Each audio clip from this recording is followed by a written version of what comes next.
பொங்கலை வைப்போம் மன பொங்கல் அள்ளி கொடுப்போம் சாமிய கும்பிட்டுட்டு பொங்கலை வைப்போம் மலைநாட்டில் குடியிருப்போம் பல இனத்து மக்களோட பழங்கால முறையில நம்ம கட்டி உழைப்போம்.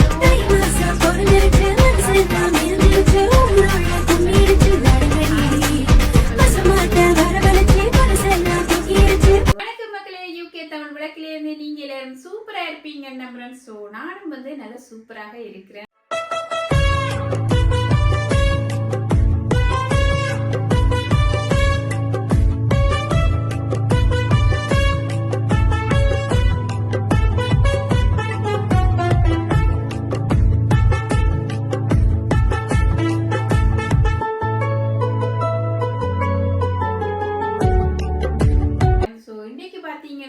தைப்பொங்கலுக்கு வந்து உங்களுக்கு நல்ல சுவையாக இருக்கக்கூடிய பொங்கல் வந்து செய்து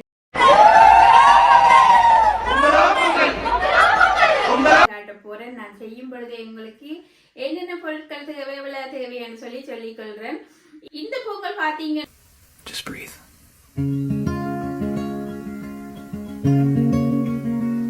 சொன்னா ஆரோக்கியமான முறையில இருக்க போது நல்ல ஒரு ஹெல்த்தியான பொங்கலும் கூட. சோ எப்படி செய்யற என்ன மாதிரி செய்யறேன்னு சொல்லி காணொலிக்கு போய் பாக்குறதுக்கு முதல் என்ன சேனல்ல யாராவது புதுசா பாக்குற நீங்களா இருந்தா வெள்ளைக்கோனை பிரஸ் பண்ணி ஒரு சப்ஸ்கிரைப் கொடுத்துக்கொள்ளுங்க. அத்துடன் உங்களோட ஃப்ரெண்ட்ஸ் அண்ட் ஃபேமிலிக்கு ஷேர் பண்ணிக்கொள்ளுங்க. ஏன்னு சொன்னா அவையும் வந்து இப்படி ஆரோக்கியமான பொங்கலை செய்து சாப்பிட்டு கொள்வதற்காக இப்ப எப்படி இந்த பொங்கலை செய்யறேன்னு சொல்லி பார்த்துக்கொள்வோம்.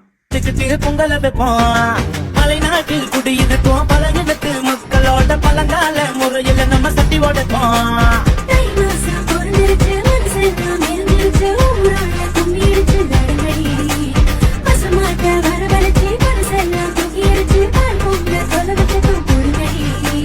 சந்தன குங்குமம் மஞ்சள் தூவுங்க சந்தனம் முழுக்க பொங்கலை பாருங்க சந்தன குங்குமம் மஞ்சள் தூவுங்க.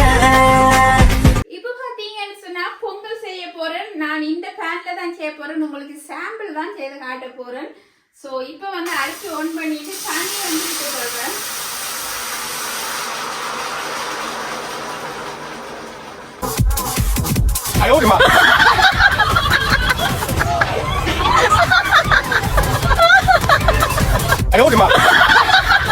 அடுப்பு வந்து ஆல்ரெடி ஆன் பண்ணி இருக்கிறேன், மறந்து ஓடுனால. இப்போ வந்து அரிசி அவியறதுக்கு தேவையான நான் கொதி தண்ணி விட்டுருக்கிறேன். என்னன்னு சொன்னா டப்பன் அவியும்ன்றதுக்காக நீங்க வந்து நார்மல் தண்ணியும் விட்டுக்கொள்ளலாம்.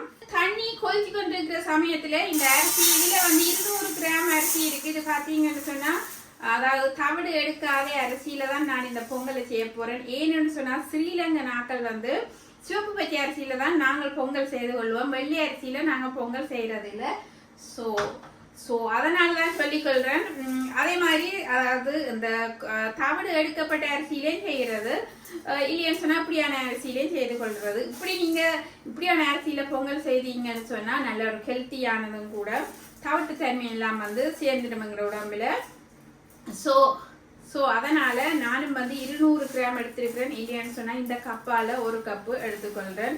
இப்ப இந்த அரிசியை வடிவா கழுவி கொள்ளணும். ஏன்னு சொன்னா இது அவிகிறதுக்கு கிட்டத்தட்ட ஒரு 20 நிமிடங்கள் எடுத்துக்கொள்ளும். இது வந்து இந்த கோப் அதாவது இந்த அடுப்பில் அவிகிறதுக்கு. ஸோ ஒவ்வொரு தட்டி அடுப்பில் ஒவ்வொரு டைமுக்கு அவிஞ்சு கொள்ளும். இந்த கழுவி வச்சிருக்கிற அரிசியை இந்த நல்லா கொதிக்கிற தண்ணிக்கு போட்டுக்கொள்றேன். நான் பால் பொங்கி ஊத்த விடுற மாதிரி அரிசியை போடல. சாம்பிளுக்கு தானே செய்து காட்டுறேன் எப்படி செய்யறேன்னு சொல்லி. ஸோ அதனால சிம்பிளான முறையில வந்து இதை செய்து காட்டிக்கொள்றேன். நீங்க பால் விட்டு பொங்கி ஊத்தி முத்தத்துல எல்லாம் நீங்க பொங்கலை செய்து கொள்ளலாம். இங்கிலாந்துல பாத்தீங்கன்னு சொன்னா முத்தத்துல வந்து எல்லாரும் பொங்குறையில இந்த அடுப்புல தான் கூடுதலாக பொங்கிக் கொள்றது.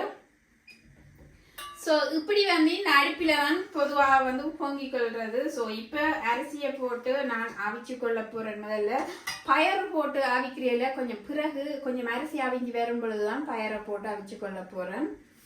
ஸோ மூடி விட்டீங்கன்னு சொன்னா பொங்கி ஊத்திடும். ஸோ அதனால நான் ஓப்பன் பண்ண வழியே வந்து இதை அவிச்சு கொள்ள போறேன்.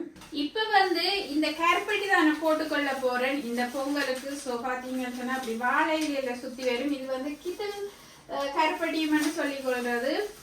அதாவது நோமல் சர்க்கரையை விட இந்த கருப்பட்டி வந்து நல்ல சுவையாக இருக்கும் பொங்கலுக்கு. ஸோ இதுல வந்து ஒரு நம்ம கேரக்டர் எப்படி தெரியுங்களா, கொஞ்சம் பொறுமையான கேரக்டர், பொறுமையா இருக்கிறான், அதனால போட்டுக்கொள்ள போறேன். பாத்தீங்கன்னு சொன்னா கித்தல் கருப்பட்டி இருக்குது.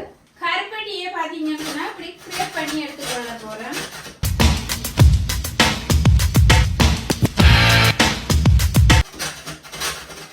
எடுத்தீங்கன்னு சொன்னா ஈஸியா இருக்கு. நீங்க குத்தி அடிச்சு ஒண்ணுமே சேர்த்து வேலை இப்படி வந்து கிரேப் பண்ணி எடுத்துக்கொள்ளலாம். பொங்கல் பொங்கல் பொங்கல். இப்ப பாத்தீங்கன்னு சொன்னா அரிசி வந்து ஓரளவுக்கு அவிஞ்சு வந்துடுது. இப்ப வந்து வறுத்து வச்சிருக்கிற பயறு 1/2 கப்பு, அதாவது இது வந்து 1 கப்பு ரைஸ் எடுத்திருந்தேன். 1/2 கப்பு பயறு, அதாவது வறுக்கப்பட்ட பயறு. இல்லைன்னு சொன்னா அதாவது கிராம்ல சொல்லி வந்து 200 கிராம் அரிசி, 100 கிராம் பயறு வந்து இதை வந்து வடிவா கழுவிட்டு வந்து இப்ப இந்த அரிசியோட சேர்த்து அவிச்சு கொள்ள போறேன். இப்ப முதல்ல வடிவா கழுவி கொள்ளுவோம். இப்ப வந்து கழுவி வச்சிருக்கிற பயரை இதுக்குள்ள போட்டுக்கொள்றேன். பயரே நான் கடைசியா போடுறேன்னு சொன்னா இந்த அரிசி பாத்தீங்கன்னு சொன்னா அதாவது தீட்டாத தவிட்டோட உள்ள அரிசி தானே. ஸோ அது வந்து கொஞ்சம் அவியறதுக்கு டைம் எடுக்கும். பயர் வந்து டப்பன் அவிஞ்சிடும். ஸோ அதனாலதான் நான் பயரை பிறகு போட்டுக்கொள்றேன். அத்துடன் பாத்தீங்கன்னு சொன்னா பயர் வந்து முதலே போட்டீங்கன்னு சொன்னா கரைஞ்சு ஓடும். ஆனா அதாவது பொங்கலுக்கு பயர் எப்பவும் அந்த பொங்கல்ல தெரிய வேணும் பயர் போட்டதுன்னு சொல்லி. ஸோ அதுவும் ஒரு ரீசன் இருக்குது அது கடைசியா போடுறதுக்கு. ஸோ இப்ப வந்து இந்த பயரையும் போட்டு இப்படி வந்து நான் அவிய விட்டுக்கொள்றேன். இனி பாத்தீங்கன்னு சொன்னா மூடி வச்சுதான் அவிச்சு கொள்ள போறேன். ஏன்னு சொன்னா தனி கொஞ்சம் கீழே இறங்கி வந்துட்டு அவிஞ்சு. ஸோ நீங்க தனி காணாட்டி விட்டுக்கொள்ளலாம் வந்து அவிக்கிறதுக்கு. நான் வந்து இன்னும் கொஞ்சம் தனி விட்டுக்கொள்றேன். ஏன்னு சொன்னா இந்த அரிசி வந்து அவிக்கிறதுக்கு கூட தனி எடுத்துக்கொள்ளும். பொங்கலுக்கு தேவையான உப்பு வந்து போட்டுக்கொள்றேன். ஒரு சிட்டிகை அளவில், ஒரு பிஞ்ச், ஒரு சிட்டிகை அப்படின்னு சொல்லிக்கொள்வோம். அதை போட்டுக்கொள்ளணும். இப்ப அதாவது அடுப்பை வந்து மீடியம் ஹீட்டு இல்லைன்னு சொன்னா லோ ஹீட்ல வச்சுக்கொள்ளணும். இல்லையான்னு சொன்னா பொங்கி ஊத்தி உங்களோட அடுப்பு எல்லாம் வந்து மெஸ்ஸி ஆக்கிடும் இந்த பொங்கல். இப்ப வந்து மூடி போட்டு நான் அடுப்பை வச்சுட்டு மூடி போட்டு அவிச்சு கொள்ள போறேன். அரிசியை பார்த்தீங்கன்னு சொன்னா அவிஞ்சு குழஞ்சி வந்திருக்கு அரிசி. நீங்க தண்ணி கூட விட்டும் இப்படி வந்து மேலாலே எடுத்துக்கொள்ளலாம். ஸோ எனக்கு எடுக்கக்கூடிய அளவு வரையில தண்ணிന്റെ அளவு நான் சொல்லல. நீங்கள் உங்களுடைய அரிசிகளுக்கு ஏற்ற மாதிரி அளவுக்கு தண்ணியை விட்டுக்கொள்ளுங்க. கூட விட்டாலும் நோ ப்ராப்ளம். அதாவது மேலுக்கு தண்ணியை வடிச்சு இப்படி வந்து எடுத்துக்கொள்ளலாம் தண்ணியை. அதாவது கரைஞ்ச மாதிரி வந்துட்டுது. அதே நேரம் பார்த்தீங்கன்னு சொன்னா பயரும் வந்து நல்லா அவிஞ்சி இதோட கரைப்பட்டு போயிட்டுது. ஸோ நான் சொல்லியிருந்தேன் நானே, அதாவது இந்த அரிசி வந்து கொஞ்சம் திக்கான அரிசி. ஸோ அதனால பயறு வந்து கடைசியாக தான் போடணும்னு சொல்லி. ஸோ இருந்தாலும் நான் கொஞ்சம் ஏர்லியா போட்டுட்டேன் பயரை. இப்போ வந்து தேங்காய் பால் விட்டுக்கொள்றேன். ஒரு 100 மில்லி அளவில் நான் விட்டுருக்கிறேன். கொஞ்சம் திக்கான பால் எடுத்து விட்டுருக்கிறேன். இப்ப இந்த தேங்காய் பாலோடையும் இந்த அரிசி வந்து சேர்ந்து அவிஞ்சு கொள்ள போகுது. பாத்தீங்கன்னு சொன்னா இப்படி இருக்கு. தேங்காய் பாலோட சேர்ந்து ஒரு 5 நிமிடம் அவிய வேணும். அடுப்பு வந்து மீடியம் ஹீட்ல வச்சு கொள்ளணும். தேங்காய் பாலோட இப்ப வந்து அரிசி அவிஞ்சு கொள்ள போகுது. இப்போ ஒரு பாத்திரத்துல நெய் விட்டு கொள்றேன். ஒரு டேபிள் ஸ்பூன் அளவில் நெய் விட்டுருக்கிறேன். இப்ப வந்து நெய் உருகிக்கொண்டிருக்கு. ஒரு டேபிள் ஸ்பூன் அளவில் நெய் விட்டுருக்கிறேன் இதுக்குள்ள. ஸோ நெய் கொஞ்சம் உருகினதுக்கு அப்புறமாக இந்த கேஷ்யூ நட்ஸ் இருக்கு தானே. ஸோ இதை வந்து இதுக்குள்ள போட்டுக்கொள்றேன். கொஞ்சமாக கேஷ்யூ நட்ஸ் போட்டு அந்த பொங்கல் செய்தாதான் அது பொங்கல் சாப்பிட்ட மாதிரி இருக்கும். ஸோ அதனால கேஷ்யூ நட்ஸை போட்டுக்கொள்கிறேன்.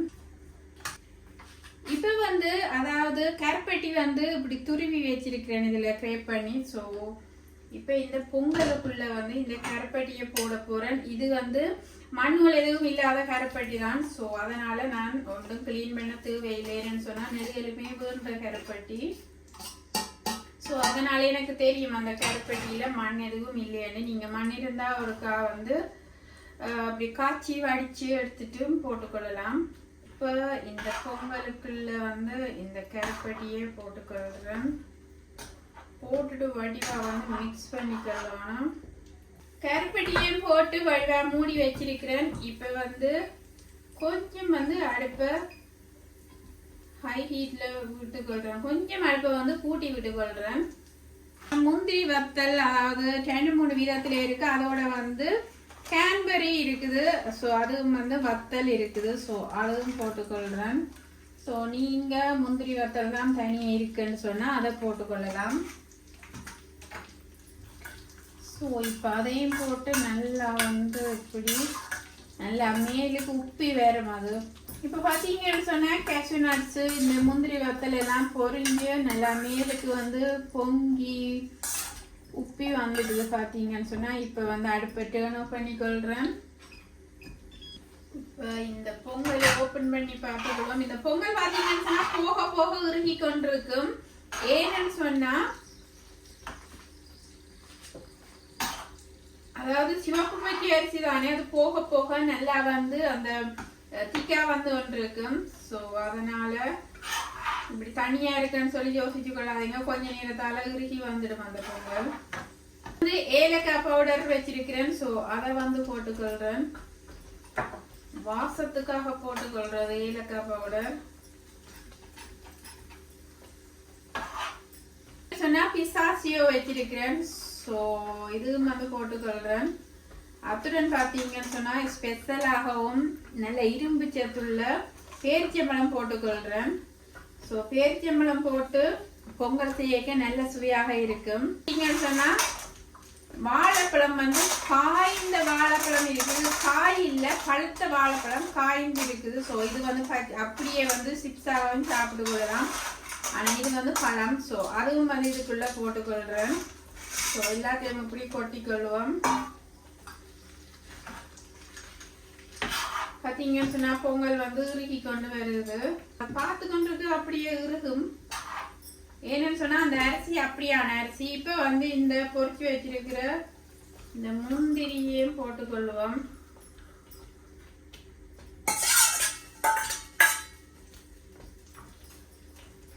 இப்படி முந்திரியும் போட்டுட்டு இப்படி அடுப்பை வந்து நீங்க டேர்ன் ஆஃப் பண்ணிக்கொள்ள வேண்டியால் இவ்வளவுதான் பொங்கலின் வேலைப்பாடு.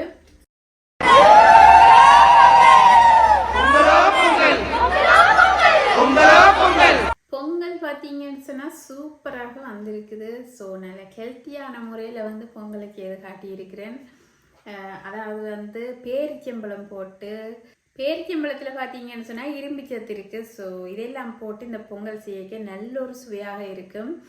ஸோ சில பேர் சொல்லுவீங்கன்னா பொங்கல் வந்து நல்லது இல்லை, அன்ஹெல்த்தி, எங்களுக்கு வருத்தம் இருக்குது, நாங்கள் சாப்பிட மாட்டோம்னு சொல்லி சில பேர் சொல்லி கொள்ளுவினோம். ஸோ இப்படி வந்து ஹெல்த்தியான முறையில் பொங்கல் செய்து சாப்பிட்டீங்கன்னு சொன்னால் எல்லாருமே சாப்பிட்டு கொள்ளலாம். அதே மாதிரி பார்த்தீங்கன்னு சொன்னால் பொங்கலின் அளவு பார்த்தீங்கன்னு சொன்னால் கொஞ்சமாக தான் சாப்பிட்டு கொள்ளணும். சில பேர் வந்து அளவுக்கு மிஞ்சி சாப்பிட்டு கொள்வது. ஸோ அப்படி இல்லாமல் கொஞ்சம் லிமிட்டாக வந்து சாப்பிட்டு கொண்டா எல்லா சாப்பாடுகளுமே எல்லாத்துக்குமே நல்லது. ஸோ அதே மாதிரி வந்து இப்போ நீங்க 10 நிமிஷமா ஏதோ சொன்னீங்களே, அதெல்லாம் என்னன்னே தெரியாதா சார்? இந்த ரைஸில் தான் நாங்கள் இலங்கை மக்கள் வந்து இந்த பொங்கலை செய்து கொள்வினோம். வெள்ளை பச்சை அரிசி, நாங்கள் வந்து பச்சை அரிசின்னு சொல்லிக்கொள்வது இந்த சிவப்பு பச்சை அரிசியை தான் சொல்லிக்கொள்வோம். ஸோ இதில் தான் நாங்கள் எப்போவுமே செய்து கொள்வோம். இதுதான் ஹெல்த்தியானதும். இப்போ சில நாடுகளில் வந்து இப்படியான அரிசி சாப்பிட்டாக சொல்லிவினோம், செமிச்சு கொள்ளாதவங்களுக்கு அதாவது வந்து இது சாப்பிட்ட மாதிரியே இருக்கல. சில பேருக்கு அது பழக்கப்பட்டு போயிடும். எங்களுக்கு இது எப்படி பழக்கப்பட்டுச்சோ அப்படி வந்து அவைக்கும் பழக்கப்பட்டுடும். ஸோ இலங்கை முறையில் கொஞ்சம் வித்தியாசமாக வந்து பேரிச்சம்பழம் போட்டு இப்படி நீங்களும் செய்து பொங்கலை வந்து சாப்பிட்டு கொள்ளலாம். நட்ஸுகள் எல்லாம் போடப்பட்டு செய்யும் பொழுது தான் அந்த பொங்கல் வந்து இன்னும் சுவையாக இருக்கும். கச்சான் போட்டும் சில பேர் செய்து கொள்ளுவினோம். நான் கச்சான் இல்லாதபடியாக போட்டுக்கொள்ளையில் நீங்கள் வேணுமென்னா போட்டுக்கொள்ளலாம். வாழைப்பழம் பார்த்தீங்கன்னு சொன்னால் இந்த வாழைப்பழம் நான் ட்ரையாக இருக்கிற, அதாவது கொஞ்சம் இது ஸ்வீட்டாக இருக்கும், ட்ரையாக இருக்கிற வாழைப்பழம் போட்டுருக்கேன். நீங்கள் ஃப்ரெஷ் வாழைப்பழமும் வெட்டி போட்டுக்கொள்ளலாம். ஆனால் அது போட்டிங்கன்னு சொன்னால் டப் பண்ணி கரைஞ்சிடும். ஸோ அதனால தான் நான் இந்த வாழைப்பழத்தை போட்டிருந்தேன். நான் பொங்கலை நான் இப்போ சாப்பிட போகிறேன்.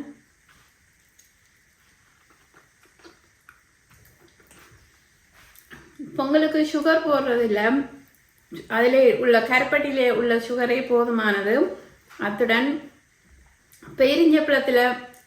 பேரிச்சம்பழத்தில் உள்ள சுகரும் போதுமானது. கணக்கு சுகர் போட்டிங்கன்னு சொன்னால் சுகராக வந்து திகட்டி கொண்டு. ஸோ அதனால் இங்கே பேரிச்சம்பழம் பார்த்தீங்கன்னு சொன்னால் அப்படி இழுவடும். கடைசியாக தான் பேரிச்சம்பழம் போடணும். முதலே போட்டிங்கன்னு சொன்னால் கரைஞ்சி போயிடும். பேரிச்சம்பழம் போட்டதுன்னு அடையாளமே இல்லாமல் போயிடும். ஸோ சூப்பராக இருக்குது பொங்கல். யாரெல்லாம் இப்படி பொங்கல் வீட்டில் செய்கிறீங்கன்னு சொல்லி கமெண்ட் பாக்ஸுக்கு கமெண்ட் போட்டுக்கொள்ளுங்க. அதோட நீங்களும் இப்படி தைப்பொங்கலுக்கு இப்படி பொங்கல் செய்வீங்களான்னு சொல்லியும் கமெண்ட் போட்டுக்கொள்ளுங்க. அத்துடன் பார்த்தீங்கன்னு சொன்னால் இந்த சேனலில் வந்து நிறைய பேர் கொமெண்ட் போட்டுக்கொள்கிறீங்க. சில கொமெண்ட்கள் வந்து அழிக்கப்படுது. அதில் ஒரு கொமெண்ட்டை நான் இன்னைக்கு உங்களுக்கு சொல்கிறேன். கமல் சான்னு சொல்லி ஒரு ஆள் போட்டிருக்கிறா. There is something magical about your food. I appreciate your efforts. I was wondering if you could, I don't know, அங்கால என்னண்டே தெரியல வந்து. ஸோ ஆனால் வந்து நல்ல மாதிரி எழுதியிருக்கு அந்த கொமெனை. அதாவது இந்த சமையல் வந்து மெச்சிக்கலாக இருக்குதான் வந்து. அதே நேரம் அவள் அப்ரிசெட் பண்ணி எனக்கு வாழ்த்து தெரிவிக்கிறா. எஃபோர்ட் போட்டு அதை செய்கிறதுக்கு உண்மையிலே அவங்க தேங்க்யூ சொல்லிக்கொள்கிறேன். அத்துடன் பார்த்தீங்கன்னு சொன்னால் ரஞ்சினி கிச்சன் வந்து அவள் இடையிலுமே எனக்கு கொமெண்ட் போட்டுக்கொள்ளுவா யம்மி யம்மின்னு சொல்லி. அதே மாதிரி பார்த்தீங்கன்னு சொன்னால் செல்வி சமையல்னு சொல்லியும் ஒன்று இருக்குது. அவள் ஆஸ்திரேலியாவிலேருந்து செய்கிறவான்னு நினைக்கிறேன். ஸோ அவவும் வந்து எனக்கு நிறையலுமே கொமெண்ட் போட்டுக்கொள்வா, சூப்பராக இருக்குது அப்படின்னு சொல்லி போட்டுக்கொள்வா. ஸோ அதே மாதிரி பார்த்தீங்கன்னு சொன்னால் என்னுடைய ரெகுலர் கொமெண்ட் அதாவது இருக்குது வந்து கொமெண்ட்கள் வந்து ஒவ்வொன்றும் இருக்குது. சார்மலான்னு சொல்லி ஒரு ஆள் போடுறவா வந்து. ஸோ அவவும் சூப்பர் வாவன்னு போட்டுக்கொள்வா. எல்லாருமே நல்ல மாதிரி தான் கொமெண்ட் போட்டுக்கொள்ளினேன். யசோயனான்னு சொல்லியும் ஒரு யூடியூப் சேனல் அவாவும் வந்து எனக்கு கொமெண்ட் போட்டுக்கொள்வா. ஸோ அவள் இங்கே இங்கிலாந்துலான்னு இருக்கிறா. அதே மாதிரி பார்த்தீங்கன்னு சொன்னால் ரஞ்சினி கிச்சனும் வந்து இங்கே தான் இருக்குது. அவள் வந்து லண்டனுக்குள்ளே இருக்கணும். ஸோ எல்லாருக்குமே நன்றி அப்படி கொமெண்ட் போட்டுக்கொள்றதுக்கு. ஸோ சில கொமெண்ட் வந்து அழிக்கப்படுது, என்னன்னு தெரியல. என் பேர் மாணிக்கம். இன்னைக்கு இன்னொரு பேர் இருக்கு, வெளியில சொல்லிட மாட்டீங்களா? நான் ஒரு தடவை சொன்னா 100 தடவை சொன்ன மாதிரி. ஸோ இந்த வீடியோ எப்படி இருக்கு, என்ன மாதிரி இருக்குன்னு சொல்லி நீங்களும் கமெண்ட் பாக்ஸுக்கு போட்டுக்கொள்ளுங்க. இந்த பொங்கல் எப்படி இருக்குன்னு சொல்லி கமெண்ட் பாக்ஸுக்கு போட்டுக்கொள்ளுங்க. நீங்களும் பொங்கினீங்களான்னு சொல்லி போட்டுக்கொள்ளுங்க. அத்துடன் எல்லாருக்குமே இனிய பொங்கல் நல்வாழ்த்துக்களையும் தெரிவித்துக் கொள்கிறேன்.